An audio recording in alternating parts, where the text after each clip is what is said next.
Hello, hello. Is this on? Good morning, everybody. Can you hear me? Awesome, awesome. Who got their cup of coffee? All right, who doesn't drink coffee? And it's okay. All right, well, there's maybe Celsius out there. That's what I'm drinking up here. But just a head count. Who's from Arizona? Where am I, Arizona? Oh, lovely, lovely. Love that. Who's from California? Ooh, just kidding, just kidding. We have a little phrase here in Arizona saying, and if you know it, don't California my Arizona. Wonderful, but we love you because you're conservative, and we just want your maybe your friends and neighbors who do come here voting, Republican. We can say that here at Turning Point Action. So welcome to Turning Point Action's section of this AmFest. So that's really awesome. This is the C4 of Turning Point, where we can actually say Republican and Democrat. We can be politically active, and hence build out coalitions, which we'll talk about in just a moment. Who came here from the furthest place? Maybe New York? Any Alaska? So where did you come from? Alaska. Jeez. How long was that flight? 5 hours. That's incredible. All right. What about some others? Any Hawaiians? Anybody from another country? Where are you from, sir? Czech Republic. Wow. Well, welcome to State 48, sir. Great state. Well, here it is. Well, my name is Matthew Martinez. I am the lead for Chase the Vote. We have a presentation for that at 11 o'clock. But with that, too, we're also going to be building out coalitions with that Chase the Vote initiative. A little bit about myself. Here's your mic. So sorry. A little bit about myself. I obviously look a little bit young. How is this guy leading a national field program? Well, I've been involved in politics for a little bit. So I started off in politics at 18. Who started around that age? Oh, geez. That's good. Good for y'all. Well, one thing I learned is that no 18-year-old should ever run a campaign unless you're a prodigy. So the guy who I was working with, he resigned for other reasons, not because of what I did. But I learned a lot of what to do and also what not to do. So stemming from that, I started working at the AZGOP as a communications intern. I did that for quite some time, and then they said, Matthew, or anybody, who knows Excel? They're like, and I'm like, I know a little bit of Excel. And they're like, all right, you're the data person now. So I started doing a lot of spreadsheets. Who likes spreadsheets in Excel? All right. Wow. Actually, that's a lot. Was not expecting that. All right. Who hates numbers, mathematics, data? All right. That's where I was in college. I did not study mathematics. I studied government. So this was it's totally switched, but I learned a lot of how to use data analytics, Python. Who knows Python in here? Okay, there's my nerds. Love it. A lot of rainforest data, a lot of pandas. So that was really fun. So I did that at the AZGOP. Then the Trump team came to Arizona, and they're like, oh, we need people. We need people to work for us. They're like, Matthew, you're young. Could you be our youth engagement director for Arizona? I said, yes, I'll work for Mr. Trump. So I became the youth engagement director for Arizona, but I also built out coalitions here at Arizona. So we built out a youth engagement coalition, a moms coalition, a Latinos coalition. Heck, they even had me run an Asian Pacific Americans coalition. And I'm not Asian. I know I probably look like it up here, but... But no, I fit in. They made me an honorary member. They also had me build out a Muslims coalition. Thank you. They did. I got an APA hat for that too. They also had me run a Muslims coalition. I'm not even Muslim, but I guess I looked the part, right? So that was really fun. That what the RNC was doing, the AZGOP, they were building out coalitions left and right. So I worked for Mr. Trump up to the election. And then after the election, I went to Georgia, worked for David Perdue and Kelly Loeffler. Anybody from Georgia here? All right. I won't go into a Southern accent. I picked that up there in Georgia. Then after Georgia, there's a gal who's very famous here in Arizona who started her campaign. And when I got reached out, I'm like, oh, no wonder she hasn't been on the news. Carrie Lake. So yes. So I came on with Kari Lake's campaign at the ripe age of 20. And I ran her field operations. I was her state director. I was with her since the beginning of her campaign to the end, and even after the campaign, I was still helping her out with a lot of her things here in Arizona. But incredible candidate. I worked with her from day one. I remember. I'll tell you this quick story, and then we get to Chris. She asked me probably halfway through the campaign. We were in her car. She's like, Matthew, you guys know how she talks, and it's very, very scary when she asks a direct question. Matthew. Kari? She's like, Matthew, how old are you? Old enough. That's exactly what I said. I said, oh, old enough, Kari. She's like, no, I need to know. Someone said you're 20. Kari, I become 22 in a few days, or 21 in a few days. Does that count? She's like, I love you. So we love Kari. So after that, I got picked up by Turning Point Action, and they needed someone to build out a large field program to chase low-propensity Republican ballots. So that's what I've been doing for almost a year now. And with that is also our coalition's aspect to chase the vote. So I'm going to turn it over to Chris now to introduce himself. Well, thank you all so much for having me, and thank Turning Point Action for having me. I'm so beyond grateful and blessed to be here today. I never thought I would be here. It's kind of shocking. But my name's Chris Chavez. I've been in politics since I was about 19 years old. I first started as a volunteer with the Easy GOP with Jonathan Lyons, believe it or not. I was just writing postcards and making phone calls, doing the basic volunteer stuff at the Easy GOP. I just wanted to be involved. 2016 really sparked something in me. I had never been politically active, ever. I even remember as a kid, my parents always said, be careful what you post online because you may want to be in public eye one day and maybe politics. And I thought, no. So I just went off online. I didn't care. That was a bad move. But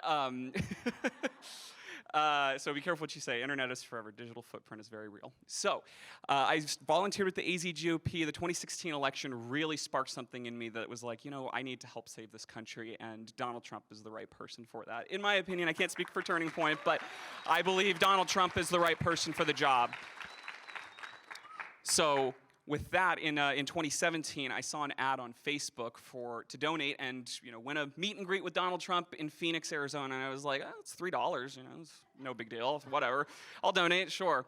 And my grandparents had even said, hey, he's coming to town. You should, get your tickets. They're big conservatives, and I credit them for everything for me getting here is because they're conservatives. My whole family's liberal on my Hispanic side of my family. So I am definitely the black sheep in my family. I really am. Those Thanksgivings are really fun. I wore my, yeah, my extended family, Clarissa's right here in the crowd, so that's pretty cool. But I wore my Never Surrender mugshot shirt this Thanksgiving to Christmas. So that got everyone talking. Yeah, there you go. I love the hat. So like I said, I got into politics because of my grandparents and my mom's side. I actually used to be a moderate Democrat back in the day. I was very much right in the middle. I didn't care for either party.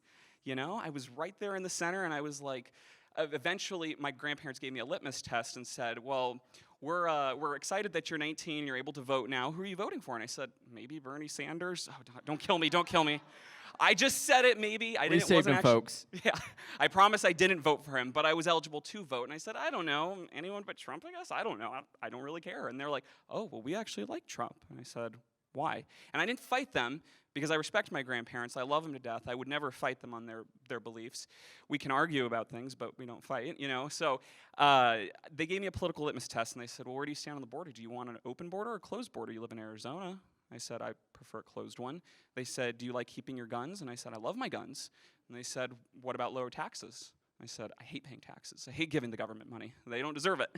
So they said, well, you might be a Republican. And that, set me back. And I'm like, really? Because I was always told in the media and in TV shows and everything that Republicans are bad. They're the bad guys, right? So I was like, oh, wow. And my liberal girlfriend at the time was like, don't vote for Donald Trump. Do not vote for that man. I said, I won't. I did. I did. So he was the first person I was ever able to vote for ever, and I am very, very proud of that. So eventually I donated that $3 to the Trump campaign in August of 2017, not thinking anything of it.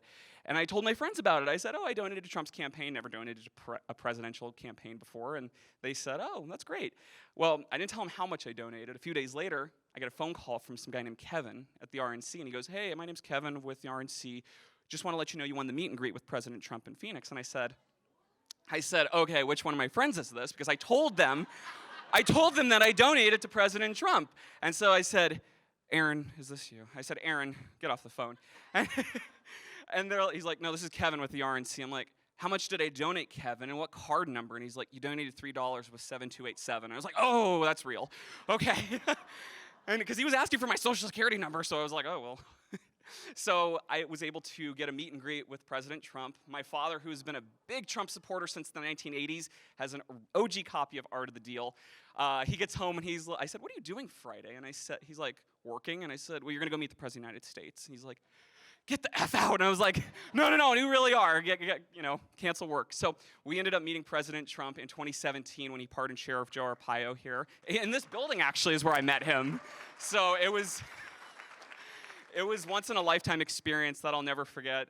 Walked up, got through Secret Service, shook his hand, and he said, he asked, when you go and meet people, especially when you meet your heroes, don't meet your heroes type of thing, they say that, right? And I was expecting him to be the brass New Yorker, me type of thing, and I was like, that's okay. It's a Donald Trump rally. It's not a Chris Chavez rally. So I walked up and I shook his hand, and immediately he goes, hi, how are you? What's your name? Who are you? What are you all about? What do you do? Who's your father? He wanted to know about me. He didn't want to know about himself, or he wasn't trying to court me for my vote. He wanted to know about me.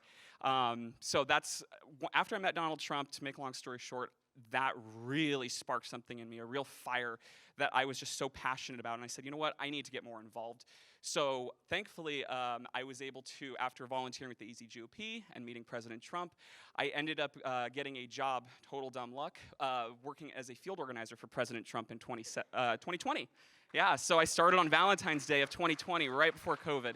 And it was an experience of a lifetime. And that's actually where I met Matthew here, believe it or not. So we've known each other for quite some time now. And that definitely changed my life, especially after 2020. That was insane. But working on the Trump campaign really, really changed my life, got me more involved in the political process. And eventually I went on to work for Operation Vamos, which was the NRSC's attempt at winning over Hispanic votes throughout the country, especially in key target swing states. Arizona obviously happened to be one of them. Operation Vamos was their first program they tried with Hispanic engagement, and unfortunately they didn't renew the program. Gotta love the NRSC for that.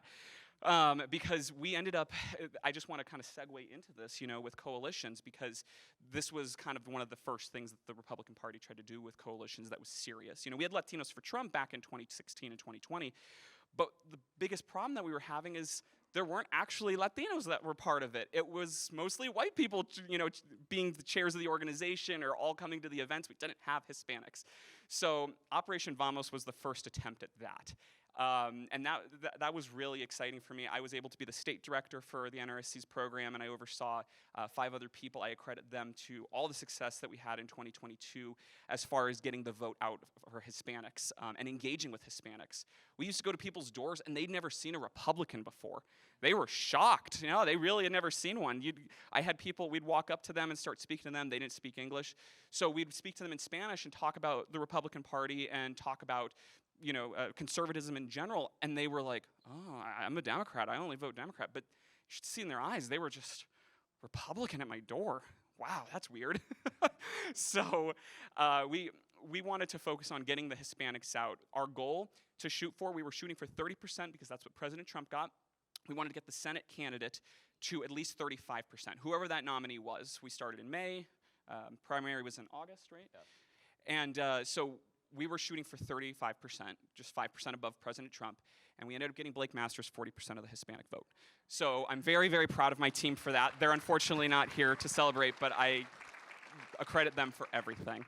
But that's kind of my story. Sorry to take up so much time, but if you'd like to. Thank you, Chris. So we know to build coalitions, right? That's kind of our specialty. We recognize the importance of coalitions and how it is to make sure that we engage with these kind of voters. For instance, where are mama bears in here? There we go. I love the mama bears. Why are we sending people like Chris and I to go talk to mama bears? Why the heck is the RNC doing that? Why are campaigns doing that? How about we send mama bears to talk to mama bears? Let's have Latinos talk to Latinos, preferably in Spanish, right? Throw a little bit of Spanish in there. Let's have farmers and ranchers talk to farmers and ranchers. That is the essence of this operation. So this is our way to mobilize and find grassroots people to engage with low propensity voters who are in that same economic minority or social group. We're having teachers talk to teachers. Actually, one of our teachers, Aubrey, just walked in. She's a teacher. We're having her talk to teachers. We're having nurses talk to nurses. So that's what we were going to explain to you on how we're doing this operation and why it's going to yield success in 2024. So some of our coalitions, the reason why we're building out these coalitions and what their objectives are to identify these Republican voters. We already done that homework for y'all, right? Next is we got to make sure that they're registered to vote. If we find a Latino in South Phoenix and they're conservative, which most Latinos are, including my family, they just don't know it yet. They just don't know that they're voting Republican. It's real. We got to make sure they're registered Republican. From there, that's when we're going to inspire people like you guys who are passionate to come to these events to make sure that we're engaging with these voters. And then from there, we're going to be mobilizing these people on election day, early voting. We're going to make sure that these people vote in droves. Chris? Yeah. So the first part of this is messaging. We have to get our messaging right. Otherwise, people aren't going to relate to us. Like I had said, we go to people's doors and they'd never seen a Republican before, but if we didn't have our messaging right and we just went there and we didn't know what we were talking about, or we just, were rallying off RNC talking points, they probably wouldn't have gotten it. So messaging is so crucial, and it's the foundation of our whole process. The second part is recruitment. Without boots on the ground, there is no winning. We need people to get out and get engaged. Not 28 days from it, but now, yesterday, last year. So recruitment is a major part of it. Boots on the ground, people out there in their positions doing what they need to do to get us to win. Events, this is great for camaraderie. This is bringing people together. This is communities coming together and organizing so that way we win. Am I missing anything? No, like for instance, who likes tamales in here? All right, I do too. Why are we not having tamale parties at parks?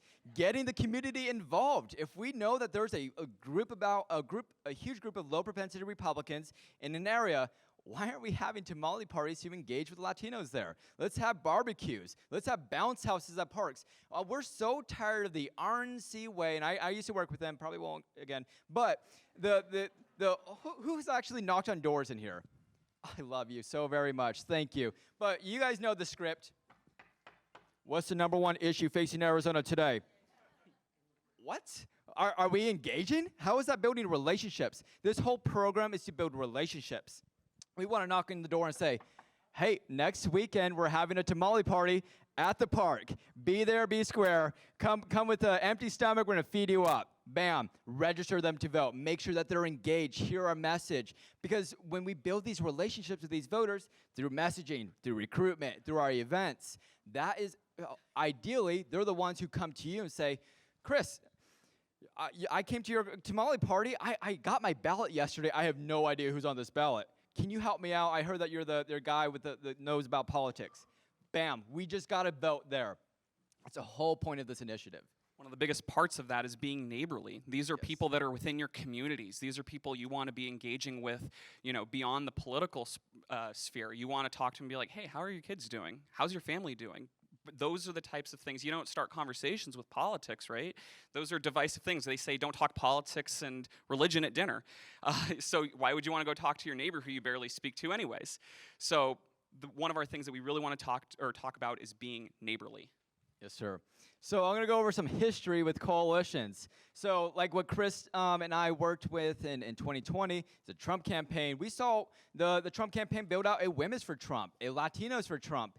But what happened to those coalitions after the campaign? Does anybody know?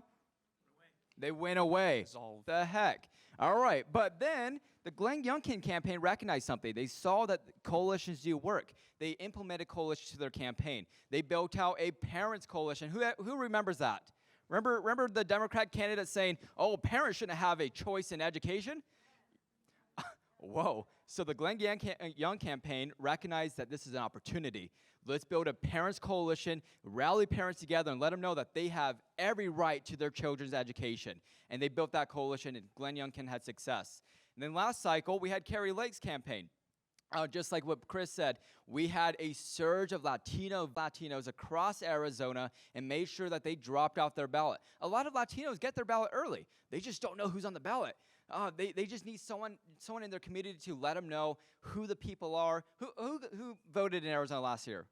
Okay, remember there was like 50-some judges back there, right? Think of this, and this is where we have to like put ourselves out of politics for a little bit.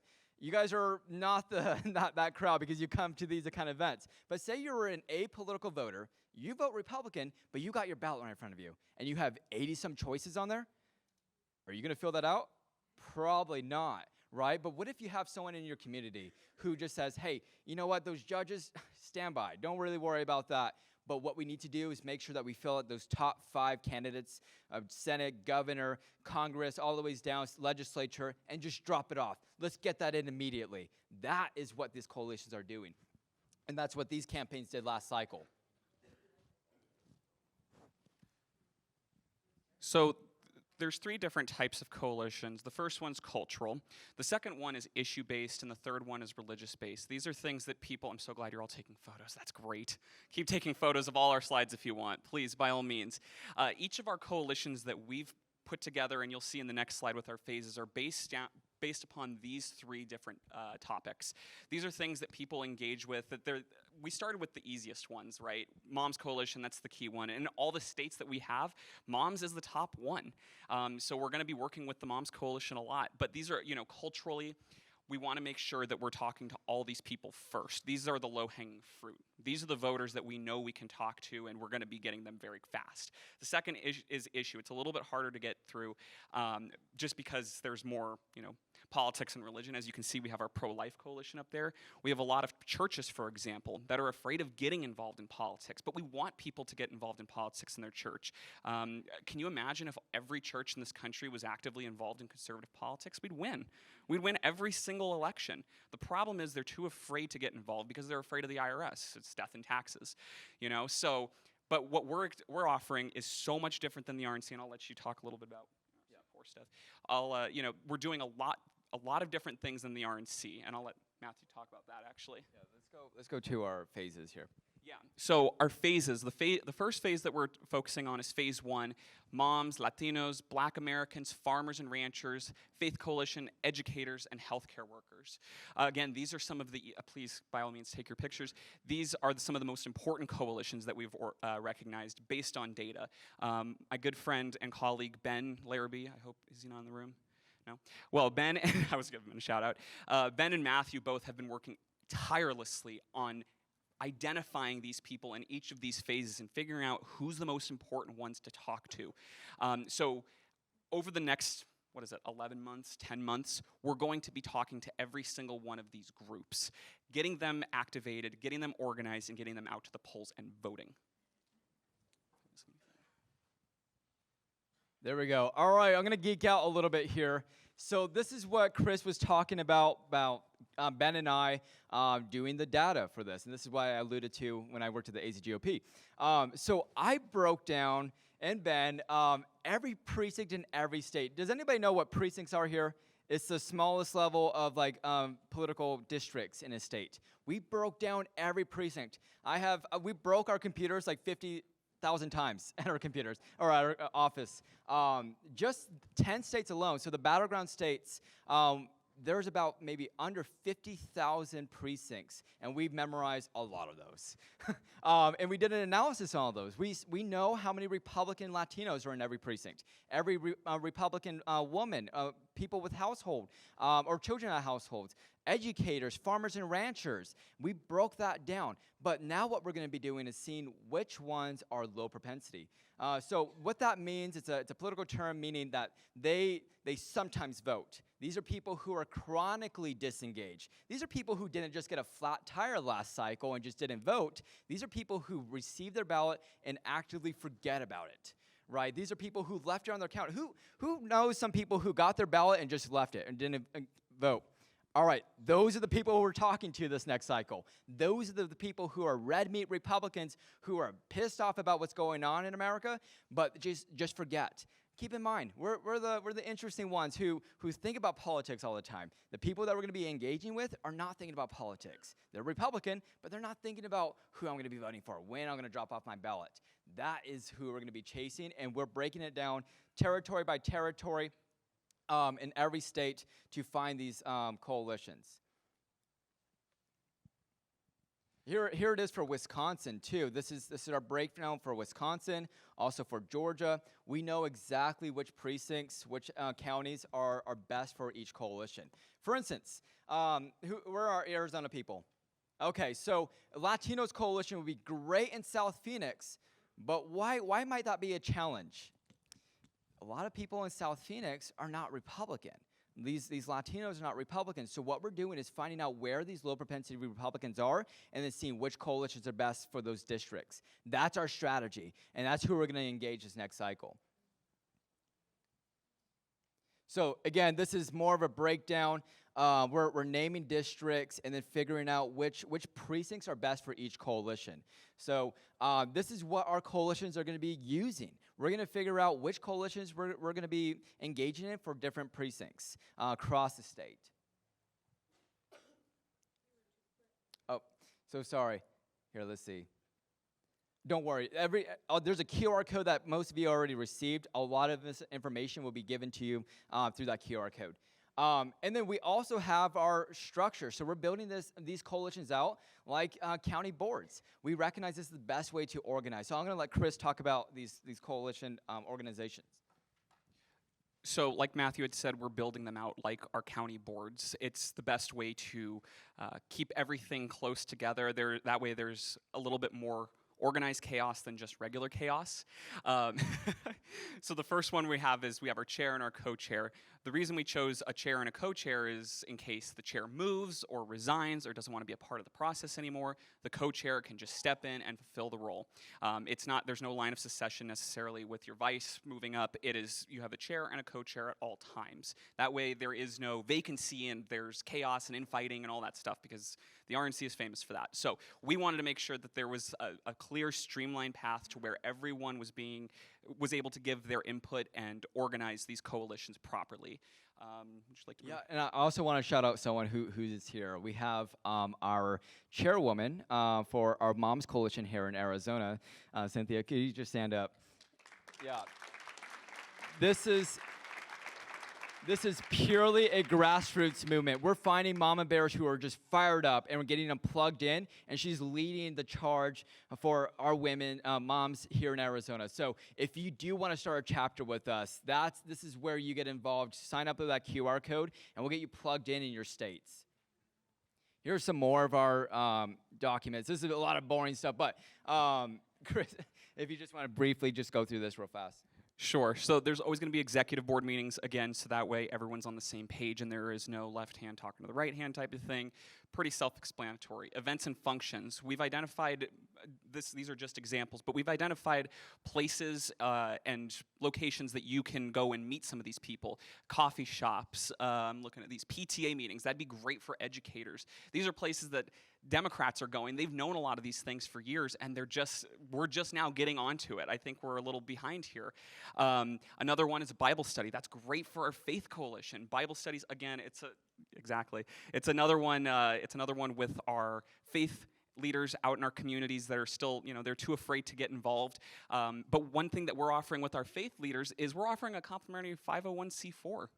That means they don't have to worry about the IRS anymore. They can actively get involved in the political process and conservative politics or any politics they choose, hopefully with us. and they don't have to worry about the IRS kicking in their doors. So that's something we're really happy that we've differentiated ourselves from the RNC and other political organizations. They don't offer that, folks. No one else offers that. So the first part is our meetups, right? These are kind of like one-on-ones. And if anyone volunteered on the Trump campaign or worked with me on the Trump campaign, Sean McMahon is one of them who knows all about one-on-ones. We did a ton of one-on-ones in 2020. This is meeting. This is just the start. I just now realized that I should have kept the mic a little bit closer this whole time. These are the ones where you go to meet at the coffee shops or the places of worship or the places that these people go to all the time. You want to be connecting with these communities and these people within the communities. Another one is you want to talk to your neighbors. Again, that goes back to being neighborly and being engaged with people that live around you. Once you have those people, then you want to get them into training and show them how the process works, how their coalition is going to be set up, and how they're going to be engaging with voters. The third one is activating them. By far one of the hardest parts is, hey, can I count on you to go talk to these voters today? Oh, no, I can't, I'm too busy. Or, hey, can we count on you to get these people involved? No, I just can't, I've got something going on, until it's 28 days later. So I cannot stress enough, getting involved now is going to be paramount to success in November. Let me see, I think that's the last part of that slide. Yeah. And then we'll just skip that. All right, some exciting stuff. Here are a coalition. So we're going to break these down for y'all. And frankly, we're much better than the Democrats. We're better looking. We are. We have the best looking people, folks. We really do. I've seen a lot of those Democrats out there. They're not pretty. Not pretty with those that hair. We have better policies than the Democrats. And we're going to be much better at building coalitions than the Democrats this cycle and moving forward. And the way that we do that is by building these coalitions out now. So the biggest coalition that we're building in all 10 of our battleground states is our Moms Coalition. These are the mama bears who are fired up during COVID when they locked down our schools and they saw the stuff that was being taught on Zooms. These are the moms that we want to engage with. So some of the things they're going to be working on is parental authority, teaching accurate a curriculum, suspending explicit content from classrooms, or in the Senate building, evidently. And frankly, ending the woke curriculum that's infiltrated in our schools. We're having so many people coming up to us and saying, I want to do something to make sure that our schools are much better for my children. We're seeing an exodus of people taking their kids out of public school and doing homeschooling there because there's what they're seeing, right? Which is good. But now we got to make sure that these mama bears talk to these other mama bears because there's probably a lot of them out there who have no idea how to further defend their schools. And that starts at the school board. That starts with these coalitions. And that, frankly, starts with voting. These mama bears may not vote all the time. So we want to make sure that we have these conversations. If you send me to Temecula, California, I don't think I'm probably going to relate to these people. But if you send a mama bear to Scottsdale, Arizona, or to Chandler or Queen Creek, that is where we build those relationships. This is our Latinos Coalition. This is the one I'm going to be focusing on the most just because I have a little bit of a bias from last year. But this is our Latinos Coalition. We want to get as many Hispanics engaged as possible. Arizona is one of the best states for that, considering we are almost a third of the electorate. And the fact the RNC has neglected us for however many years now is very disheartening and disappointing. So our Latinos Coalition, we're going to focus on 3 key tenets here, and the first one being family values. Believe it or not, as Matthew said earlier, Hispanics are very more conservative than they lead on to believe. Where Clarissa gets it, you get it. Our whole side of our family, they're all Democrats, but they're all Kennedy Democrats, so they think this is the party of Kennedy, yet it's not. Yes, exactly, my grandparents, that's a great example. So if we talk about these things at the door, like family values, promoting Hispanic businesses, there's lots of Hispanics that are real go-getters, they're small business owners all around the country. These are things that we want to talk to them about, promoting Hispanic businesses and say, hey, do you like paying more taxes at the end of the year? Do you like regulation and red tape? That was one of the things that got me involved in the political process. I started my first business at 19, and I hated the red tape that I had to go through. Thanks, Obama. So, and the third thing is championing economic freedom. It's kind of leading into that. We have 10 minutes left. Okay. Championing economic freedom. These are things that Hispanics care about. They care about the economy and providing for their families. So if we're talking to them, we're breaking down the barriers at the door and not talking about, what's your most important issue facing America right now? Well, they don't care. They want you off their property. It's these three things that are going to get you talking, and it's, again, going back to being neighborly. We're building out a Black Americans Coalition. This is huge for a lot of our states. Frankly, we're doing the job that the RNC should be doing. They're not doing this, folks. And every time they do, they drop the bucket, they kick the bucket, and they start all over again. Why are we reinventing the wheel every cycle? It's ridiculous. It's a waste of your money. It's a waste of our time. And when we build these relationships, we just forget about them and then try finding new people again. Absolutely not. These coalitions are here to last every cycle moving forward now. And that's what we're going to be doing here at Turning Point Action. So with this Black Americans Coalition, we're going to make sure that we engage with African American Republicans, make sure that they are registered to vote, and also let them hear their grievances, hear what's happening in Democrat cities. So we're going to be learning and defending family values, promoting economic freedoms and school choice with our Black Americans Coalition. We have our farmers and ranchers. We have Chuck Grassley up there. Anyone's from Iowa? Yeah, there we go. Farmers and ranchers, they're the backbone of this country, and without them, we'd all starve. That's just the hard reality. We really would. So the Democrats have never really talked to these rural folks, but we want to. We want to engage with them. Where the RNC has dropped the ball, we want to pick it up.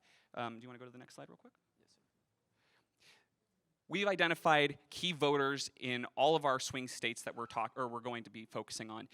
Addressing land rights and agriculture.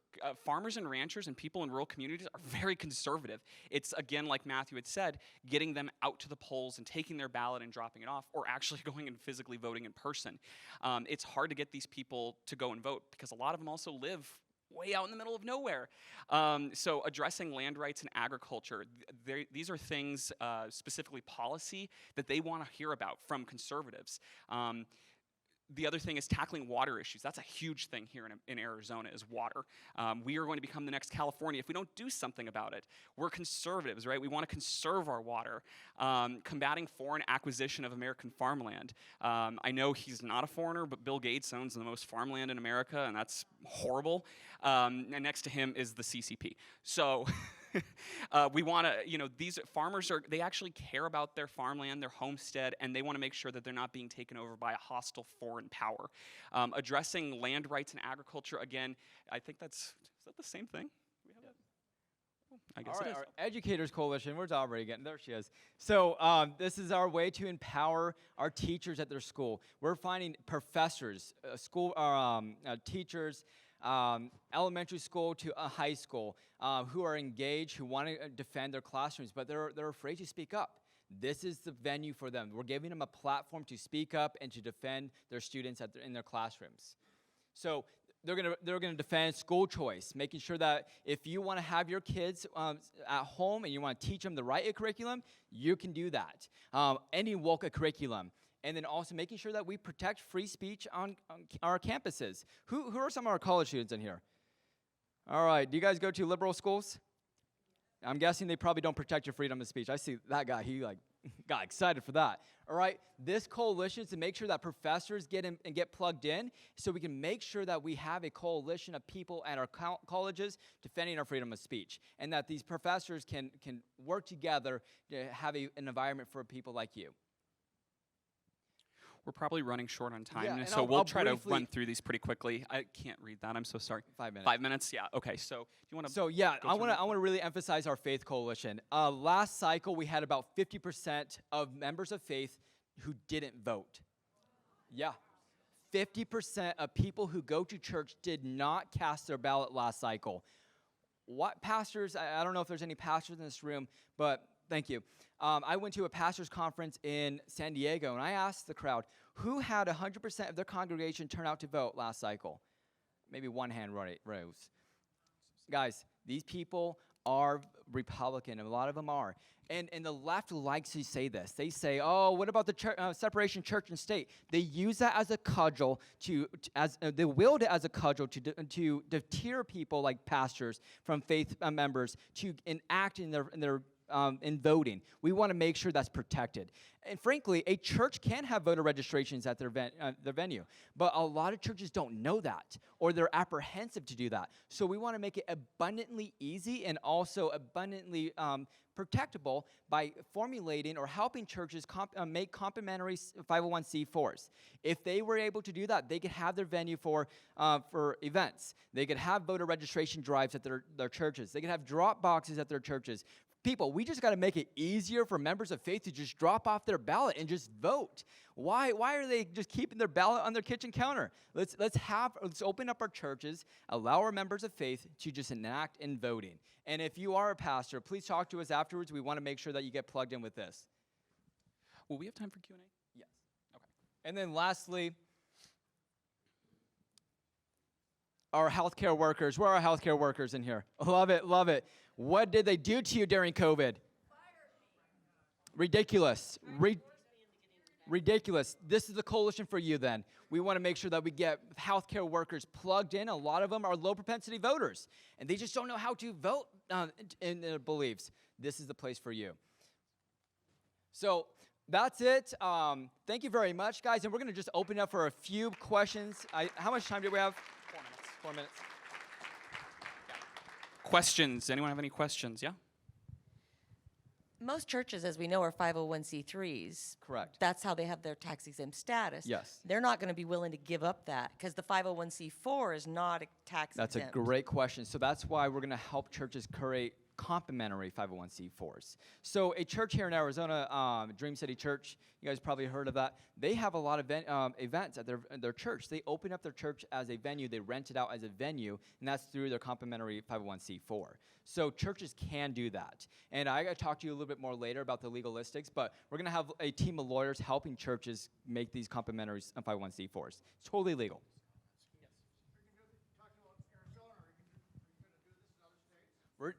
That's a great question. So right now we're doing it in Arizona, Georgia, Wisconsin, Nevada, Michigan, Ohio, North Carolina, Pennsylvania, Florida, Georgia.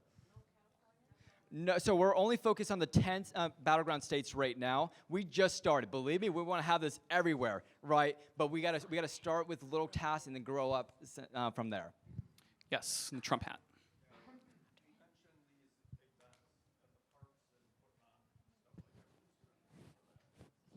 Turning point action. No, honestly, this is what the RNG Expect should be nothing doing. less from them. All right. His question was, who's going to be paying for these events at parks, right? Like what I said, the tamale parties, that's where we come in, right? We want to engage with these voters, and we're willing to do this. We're willing to pour a lot of money into making sure that Americans just vote, Republicans just vote, because this is how we save our country, folks. We have so many elections that are so close. Kerry Lake's election last cycle, but 17,000 votes. If we just had 10 more Republicans in every precinct here in Arizona, we would have an Attorney General Abe Hamadeh and a Governor Kerry Lake. Okay, this is really important. I work for a ministry called the Salt and Light Council. Underneath our ministry is Biblical Voter, biblicalvoter.com. You can go to state voter guides. All the conservative voter guides are there.